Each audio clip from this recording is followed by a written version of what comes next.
feel like you only get sick on the weekends or when your primary doctor isn't available? When this happens, where should you go? Dr. Jared Stone with Lexington Medical Center is here to discuss when you should go to urgent care versus the ER and some common summertime illnesses that you want to be aware of. So Dr. Stone, it is great to have you. Thank you. Thank you for having me. And you know, summer is fast approaching, so families are going to be out moving around. You know, kids are going to be spending some time outdoors as the weather changes. So first, let's just kind of go through some common illnesses or injuries that, you know, parents could expect to see this summer. Sure. Well, we all want to get outside, and with the sunshine comes sunburns. I recommend covering up, getting some sunscreen, trying to prevent the sunburn in the first place. This is a burn to the outer layers of the skin. You can treat it with simple things over the counter like aloe vera or Tylenol and Motrin for the pain. Sometimes the burn can get more deep to the skin and form a blister. Try to keep that blister intact. If it opens up, cover it up with some antibiotic ointment to prevent infection. Also with the summer months, Dr. Stone, heat cramps and dehydration could be a big problem. Talk about that. Sure. Heat cramps occurs from dehydration. Usually it's when people are outside exerting themselves in a hot environment. It's not a serious condition, and it usually resolves when you go inside, cool off, and drink some water and other electrolytes like salt. Dehydration can also result in heat exhaustion. In a similar instance of you being outside and doing some work when it's hot out, you should go to a cool environment, stop the activity, drink plenty of fluids. Heat exhaustion may present with some nausea and vomiting.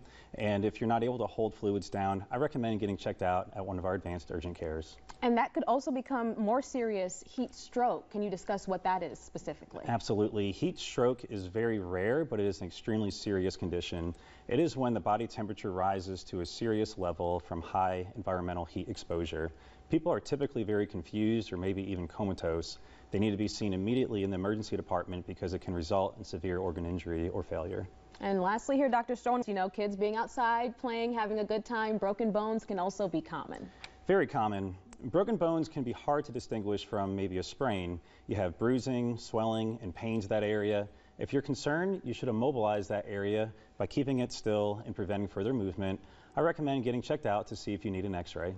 And talking about when you're going either to the urgent care versus the ER, what with these illnesses would be okay to go to the urgent care versus the other? Sure. So any type of minor illness or injury, for example, nausea, vomiting, upset stomach, those can be managed in our urgent cares. Our urgent care is a lot like the emergency department in that we offer extended blood work, other tests and capabilities. We have x-rays, CAT scans, ultrasounds. We can administer IV fluids and other medications, and even do simple procedures, managing lacerations with suturing or other techniques, and managing the broken bones. If anything is serious, for example, if the broken bone is bent in an abnormal shape, it's poking through the skin, or you have other serious trauma, you need to be seen in the emergency department for anything that is life-threatening. And talk about, do you have to make an appointment for the urgent care, or are walk-ins welcome?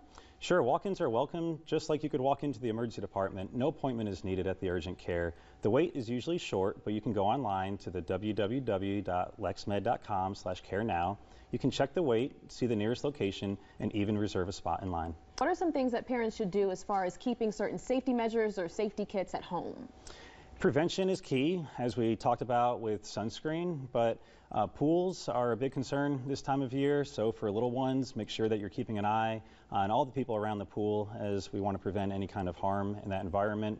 In terms of things at home, Band-Aids, antibiotic ointment, we talked about sunscreen, any basic first aid kit is good to have on hand. We definitely want to make sure that all the kiddos enjoy this summer. These are some excellent tips, Dr. Stone. We'll have all of these full tips and a link to this interview on our website at WISTV.com. Thanks, Dr. Stone. You're welcome. Thank you.